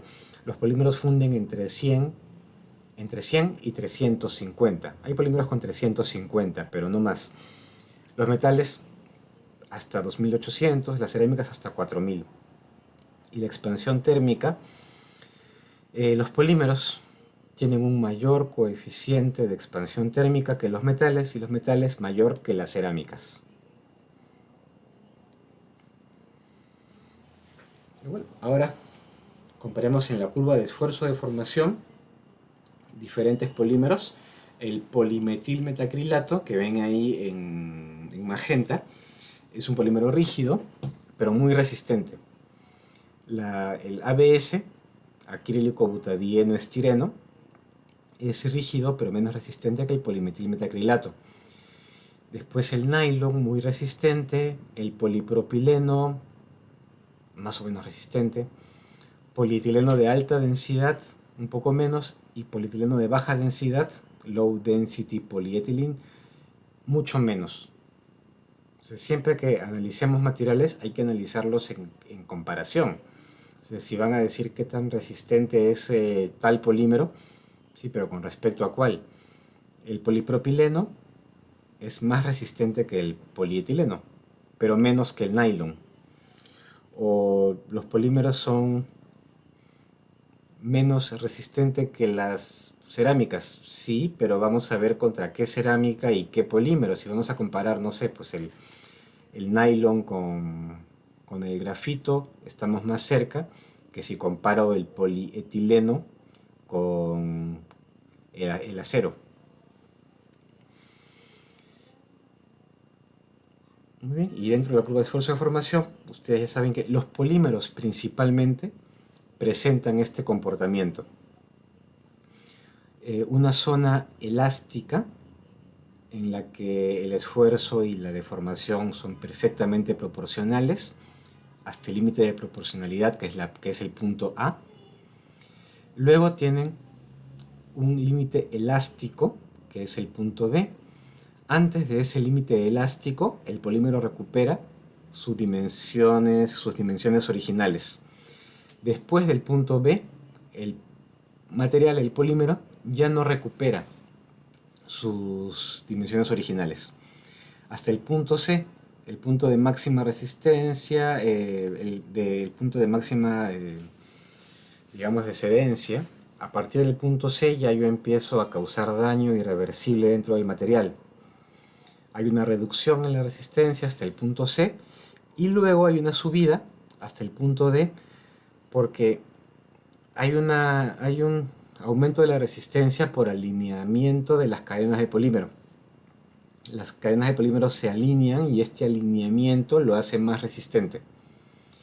Hasta un punto máximo, después empieza a reducirse. Esto es la zona plástica, la zona en la que yo puedo cambiar de forma de mi polímero sin llegar a la fusión. Pero ya creo una deformación residual hasta que causo la rotura en el punto E. Esto corresponde a diferentes etapas de deformación de la probeta en el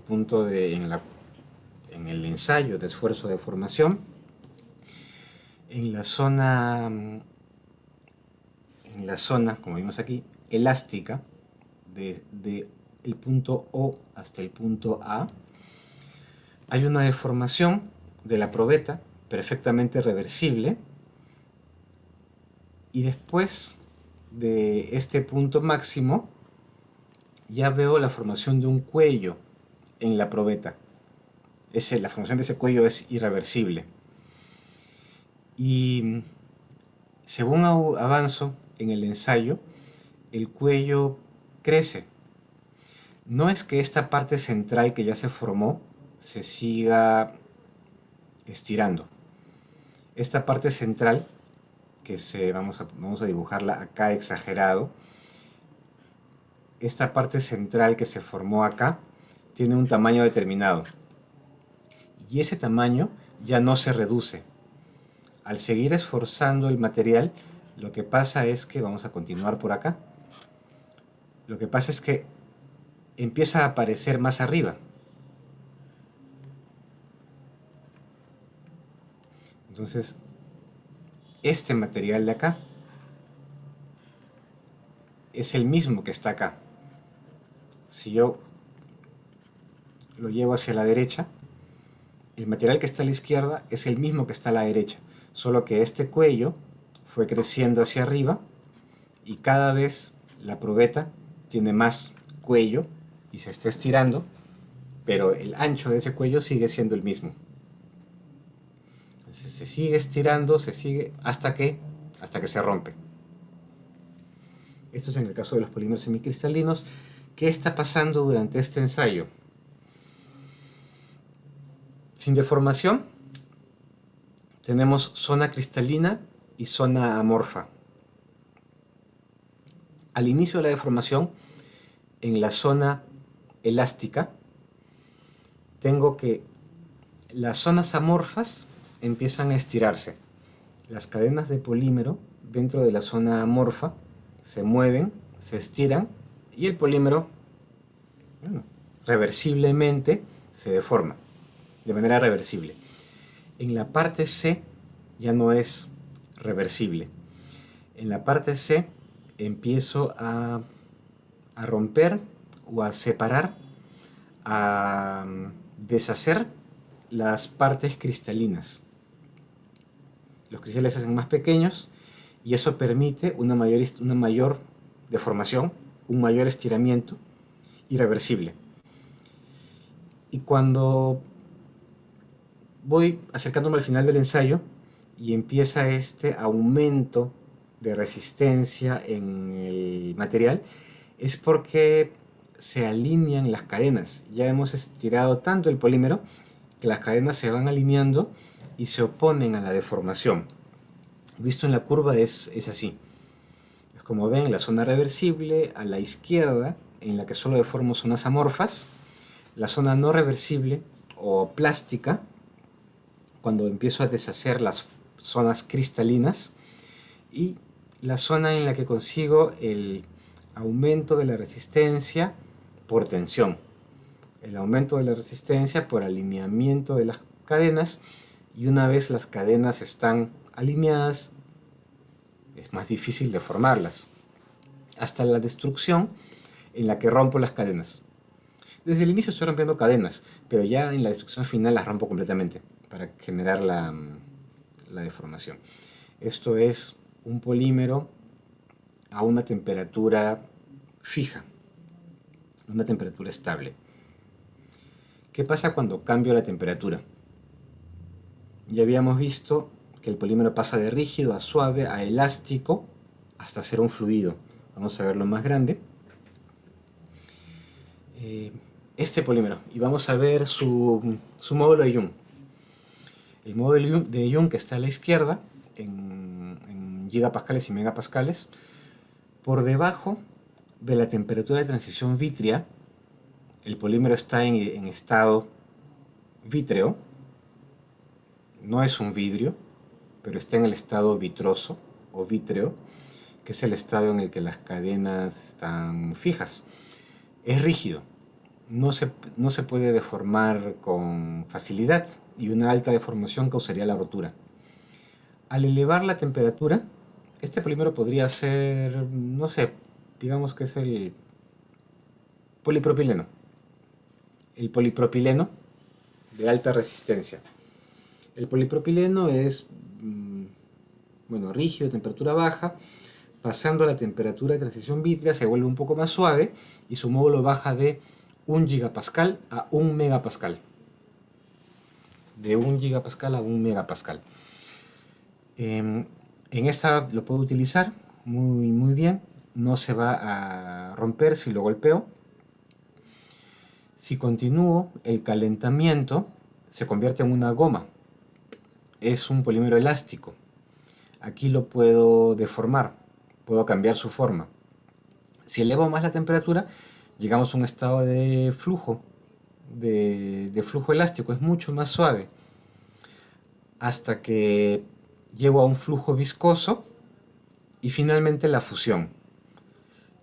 En el estado de flujo elástico tengo 0.1 megapascales de módulo de Young, y en el estado de flujo viscoso tengo 0.001 megapascales de módulo de Young, hasta la fusión en la que tengo un líquido. Y si esto fuera un termoplástico, bueno, podría llegar en algunos polímeros es muy difícil fundirlos porque en la temperatura de fusión ya empieza la descomposición.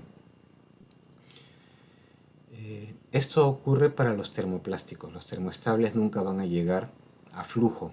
Un termoestable no fluye nunca. Pero sí puede pasar de vítreo a plástico. Bueno, y la elasticidad en los polímeros y el comportamiento de los polímeros está dado por cómo las cadenas se mueven con diferentes esfuerzos. En un estado normal, el polímero en reposo, las cadenas están de manera aleatoria, están ordenadas completamente al azar. Una alta entropía, el estado preferido por el material, un estado de alta entropía, de alto desorden. Cuando estiro un polímero, en la deformación plástica de un polímero, se estiran las cadenas. Estirar las cadenas es igual a alinearlas. Alinearlas es ordenarlas. Al ordenarlas estoy bajando su entropía. Es un estado que no es favorable.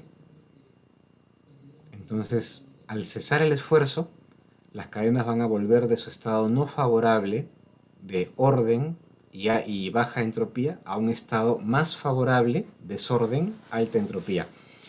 Esto hace que, como un resorte, cuando estiro un polímero, el polímero se resiste, pero lo estiro, y cuando cesa el esfuerzo, el polímero regresa a su forma original, porque las cadenas quieren recuperar su estado desordenado, su estado inicial, regresar al estado de alta entropía. A esto se debe la elasticidad de los polímeros, a esto se debe el módulo de Young más bajo que otros materiales. En un sólido cristalino como las cerámicas con enlaces iónicos no ocurre esto.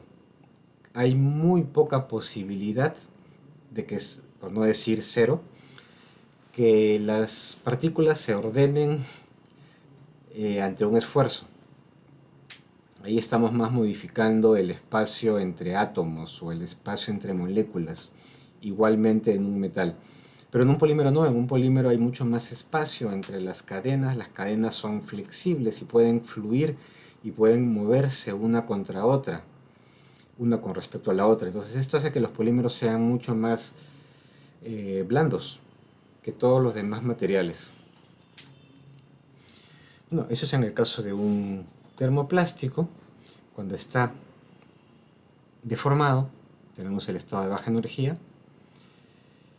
Si yo lo deformo rápido, estiro las cadenas, pero si yo lo deformo lentamente, si aplico un esfuerzo y una deformación muy pequeña, muy lenta, por tiempos muy largos, en esos tiempos largos, las cadenas tienen la posibilidad ya no solo de alinearse o acercarse y alejarse. En tiempos muy largos, las cadenas tienen tiempo de fluir, una con respecto a otro. Imagínense el plato de fideos. En el plato de tallarines, yo deformo los tallarines, y si le doy el suficiente tiempo, un tallarín se puede escapar. o una serpiente en un bosque puede moverse entre los árboles. Entonces, al ocurrir este deslizamiento de las cadenas entre sí, yo voy a llegar a un nuevo estado también de baja energía y estable. Entonces, una deformación elástica muy rápida permite que el polímero, al cesar el esfuerzo y la deformación, regrese a su tamaño original. Pero una deformación muy lenta, que permite que las cadenas fluyan, crea una deformación permanente. Y esto es la fluencia de los polímeros. Los polímeros presentan una fluencia muy grande por esta posibilidad que tienen las cadenas de escaparse de su posición para colocarse en otra posición que sea más estable, y la deformación se vuelve permanente. Y esto solo ocurre para los termoplásticos, porque en los termoestables las cadenas están unidas y es imposible este flujo, este escape, este movimiento de las cadenas dentro de la masa. Entonces, un termoplástico presenta fluencia, pero un termoestable no. Bueno, esto ya lo habíamos mostrado antes. ¿Qué pasa cuando aplico una carga en un tiempo A y la retiro en un tiempo T? Uno elástico, como se ve en esta figura, un material elástico regresa a su forma inicial. Un viscoelástico, que es también el comportamiento de fluencia, al aplicar un esfuerzo, en el tiempo empieza a fluir. Pues este aumento de la deformación ante la misma carga es la fluencia. Un líquido viscoso, aplico una carga, empieza la deformación hasta que termina la carga. Esto ocurriría, por ejemplo, el flujo viscoso en el caso del polímero fundido, cuando voy a fabricar mi objeto de polímero. A temperatura muy baja, los polímeros son rígidos porque es muy difícil el movimiento de estas cadenas. A temperaturas más altas, permito el movimiento de estas cadenas y se convierte en un fluido viscoso. Igual, si lo hago relativamente rápido, es elástico. Si lo hago muy lento, tengo la relajación y tengo la fluencia. Entonces, fluencia a tiempos largos y comportamiento elástico a tiempos cortos. Igual, fluencia a temperatura alta y comportamiento elástico a temperatura baja. A temperatura baja, o también en polímeros altamente entrecruzados, comportamiento frágil. Y cuando tengo polímeros con cadenas muy separadas una de otras o con entrecruzamiento muy pequeño, tengo deformación reversible en un gran porcentaje en un amplio rango de deformación, y tengo los elastómeros. Elastómeros, gomas, cauchos, elásticos. Entonces, 3 comportamientos diferentes para los polímeros: frágil, plástico y elástico. En el caso de un mismo polímero, polimetilmetacrilato, frágil a bajas temperaturas, elástico a temperaturas medianas y plástico a temperaturas altas. Vamos a ponerlo así: rígido, plástico, no, me vuelvo a confundir, elástico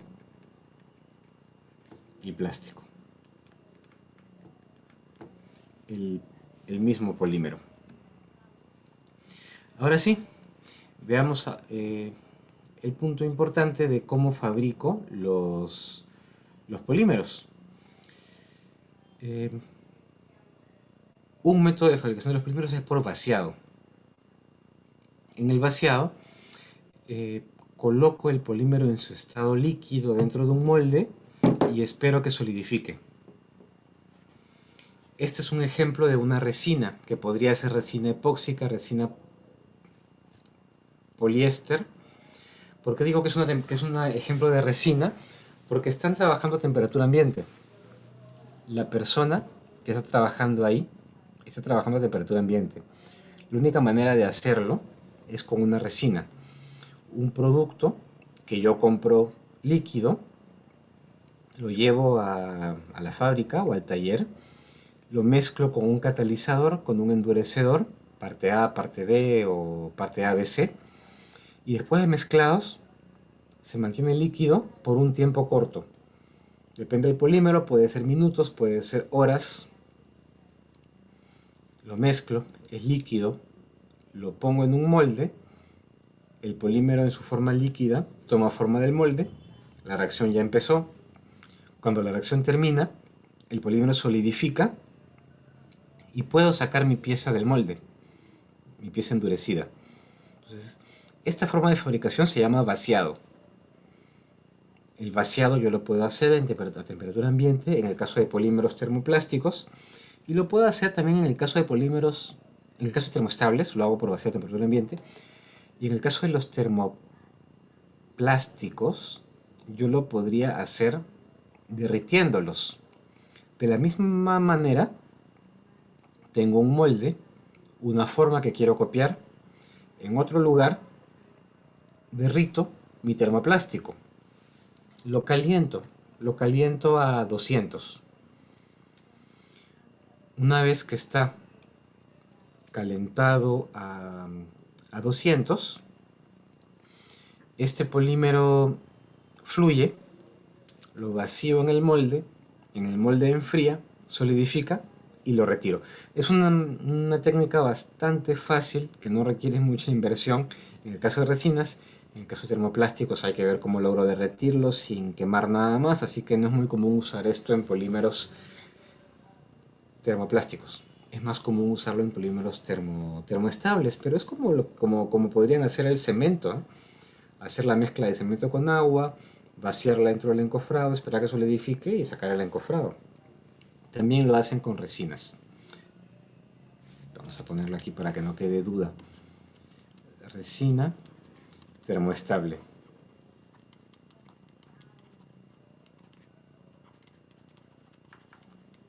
Bueno, otro método de fabricación es el moldeo por compresión. En el moldeo de compresión utilizo un molde positivo y un molde negativo. Mi molde está caliente y esto se usa principalmente para termoplásticos. Recuerden que los termoplásticos se venden muchas veces como pellets, como gránulos, como pequeñas lentejitas o esferas. Se colocan esta materia prima del termoplástico dentro de un molde. El molde está caliente, se funde el termoplástico, se aplica presión, se cierra el molde, el termoplástico fundido fluye, toma la forma de la pieza. Enfrío el molde, la pieza está sólida, abro el molde y saco la pieza. Pues aquí vamos a ponerlo termoplásticos, que también lo puede hacer para resinas. ¿Cómo haría para una resina reactiva, para un termoestable? Introduzco dentro del molde mi resina con catalizador, o mi resina que solamente endurece con temperatura. Entonces introduzco mi resina con catalizador al estado líquido, cierro el molde y espero que la reacción se complete. Si es a temperatura ambiente, le daré el tiempo necesario que demora la resina en solidificar y después de ese tiempo abro el molde y saco la pieza. O si es una resina termoestable que reacciona con temperatura, aplicaré la resina en su estado líquido, cerraré el molde, calentaré. Al calentar reacciona, solidifica. Después, una vez que termina la reacción, puedo enfriar. No importa si no enfrío, porque ya es un termoestable. Abro el molde, saco la pieza.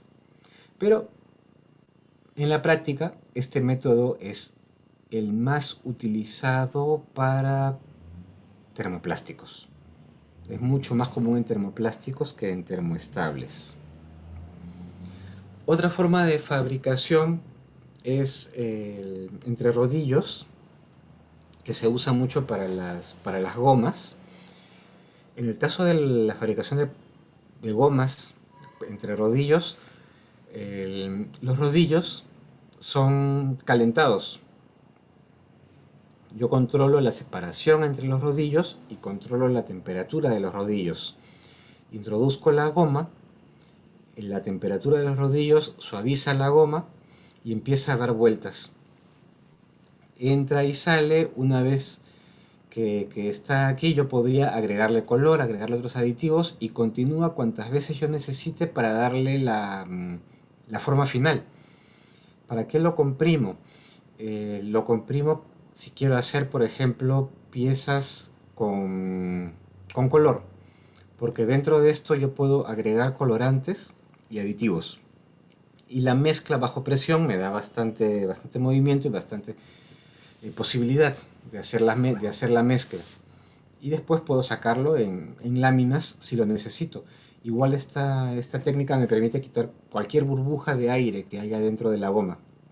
Elimino burbujas de aire. Entonces, dentro de dos rodillos que están funcionando, voy metiendo las bolas de goma, salen por otro lado y lo voy mezclando. Entonces, así consigo las láminas de goma, por ejemplo. Y otra forma es el moldeo por inyección. En el moldeo por inyección tengo una extrusora.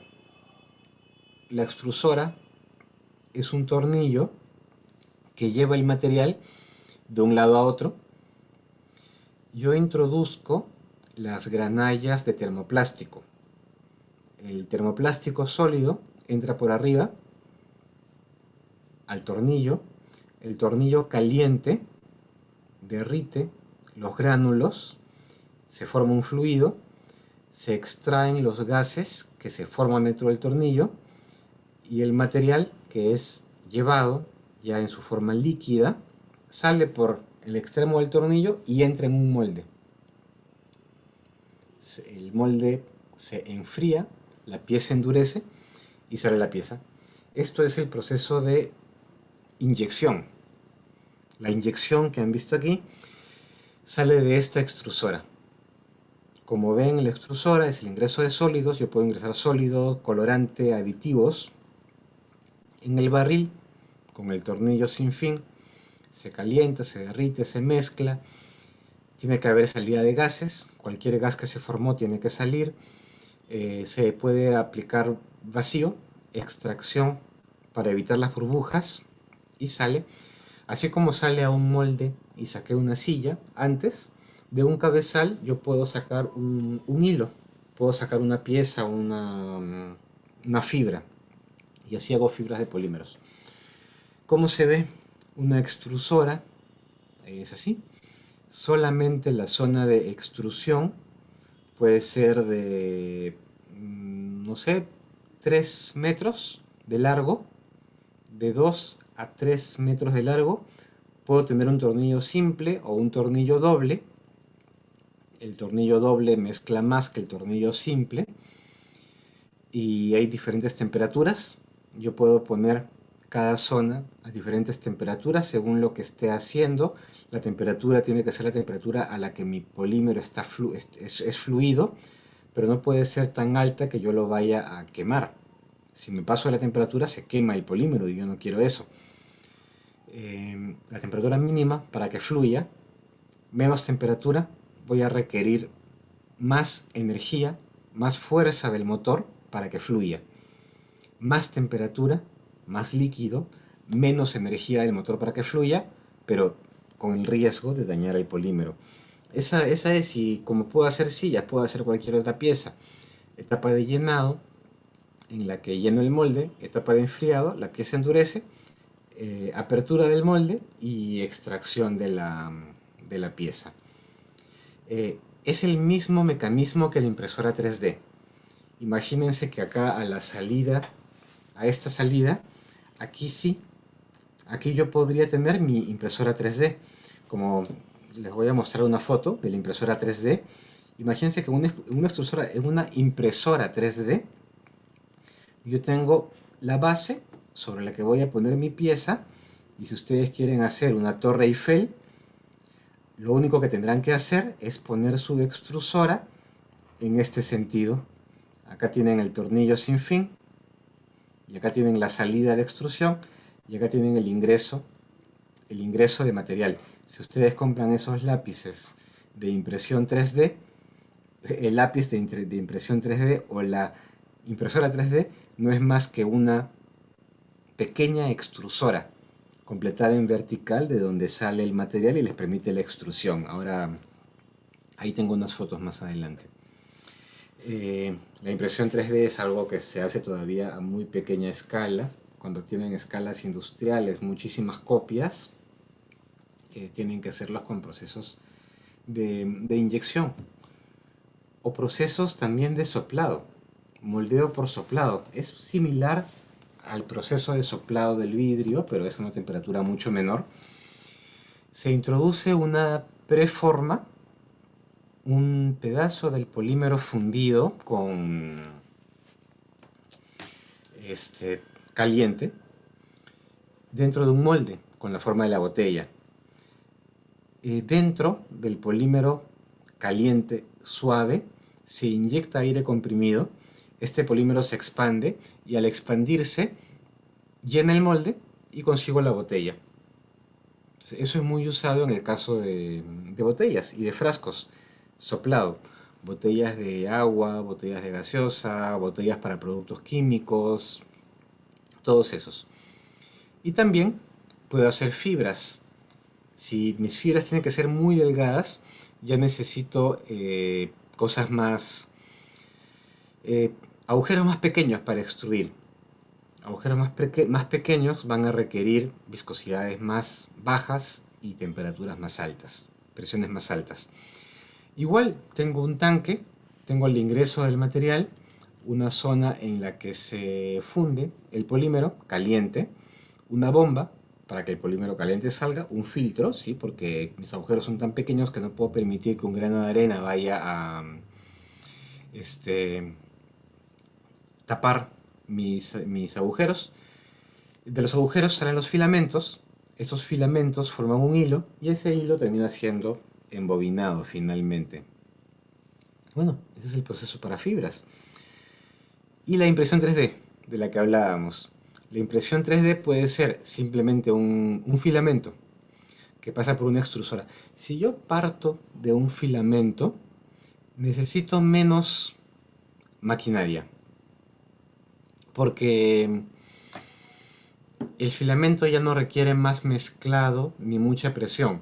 El mismo filamento va empujando el material de la zona de extrusión. Antes lo usamos a veces en pistolas de silicona. No sé si han usado para hacer maquetas pistolas de silicona. Son una pistola eléctrica donde entra una barra de silicona y ustedes aprietan el gatillo de la pistola y sale la barra de silicona derretida. Es algo muy similar. Y en la base la extrusora se mueve y va imprimiendo. Esta es la manera más económica de imprimir en 3D, con un filamento. Un poco más costoso sería con una extrusora donde ingrese polvo y el polvo tiene que ser derretido y un tornillo, que ya es una pieza móvil, que ya requiere un motor, que ya sufre desgaste, mueve el material y lo extruye. Entonces ahí tienen una impresora 3D, la base que sube y baja, o el cabezal que sube, y el filamento que sale de la boquilla de impresión 3D. La resolución de la impresora 3D va a depender del diámetro del agujero o cabezal por donde sale el polímero fundido y la precisión con la que pueda moverse en los tres ejes la impresora. El diámetro de la extrusora es el píxel y la precisión del movimiento X, Y y Z es la precisión de colocación de cada píxel. Como hemos visto los lapiceros 3D, ahí tienen un filamento. Acá no se ve el filamento, pero debería verse. No creo eso no está extruyendo con un polvo internamente, ¿no? Hay un filamento que está saliendo. Nunca he usado una de esas, pero he visto que por internet se venden relativamente baratas si utilizan páginas para importar directamente de China. Van a ver que, que no son muy costosas. Al final lo más costoso termina siendo el filamento para la impresión. Bueno, eso es impresión de termoplásticos, porque después existe la impresión de termoestables. Yo puedo imprimir un termoestable con una resina ultravioleta. Tengo un, un pozo, un balde, un recipiente donde está la resina líquida. La resina se va a mantener líquida mientras no incida una radiación ultravioleta. Cuando incide la radiación ultravioleta, empieza la reacción y la resina termoestable se transforma en un sólido termoestable. Yo puedo aplicar la radiación ultravioleta por arriba. También puede ser los visibles, a veces se usan lámparas LED. Claro, en el visible es entre límite visible con ultravioleta, que es alta energía. Puede ser que suba o que baje la base de mi objeto, del objeto que quiero imprimir, y cada punto de luz, el lugar en donde cae la luz, el píxel de mi proyector o el punto de mi láser, en ese punto se va a solidificar. Y ese es mi píxel de impresión 3D. Pues empiezo haciendo muchos puntitos y termino haciendo mi objeto completo. Entonces, ahora se usa porque los termoestables tienen mayor resistencia mecánica que los termoplásticos.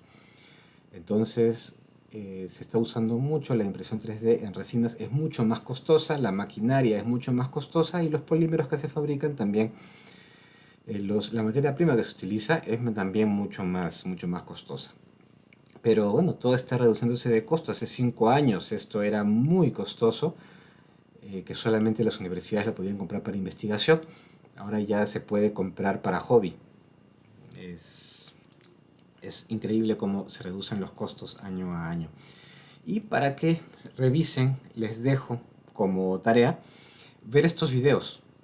Cómo se hacen las botellas de PET, cómo se hace un tanque por moldeo, detalles sobre la inyección de polímeros, detalles sobre la formación en vacío de los polímeros, para que puedan ver con más detalle lo que les he explicado. Entonces espero que los puedan ver, para que puedan ver de mejor manera lo que les he explicado, brevemente hoy. Y aparte de estos videos que les recomiendo que los vean en el teléfono mientras hacen otras cosas, también lecturas, impresión 3D en edificios. Creo que esto ya dejó de ser investigación y ahora ya tienen empresas concreteras que lo están haciendo para demostrar que lo pueden hacer, pero eh, espero que también puedan al menos entrar al artículo y leer las leyendas de las imágenes. Siempre un artículo lo mejor es pasar las imágenes, leer la leyenda de cada imagen, después leer la introducción y la conclusión. Nada más. Ya si les interesa leen el artículo, pero si no, con imágenes y conclusión o introducción también es suficiente. Y acá sí tengo que recomendarles que ya no usen el sci-hub.se porque ahora está desconectado. El último Sci-Hub que está funcionando es el Sci-Hub RU. Listo. Ahí en Sci-Hub RU van a poder ver los artículos que necesiten. Muy bien, y muchas gracias por estar conectados. Vamos a terminar aquí la clase de hoy y nos veríamos nosotros el próximo jueves. Muchas gracias.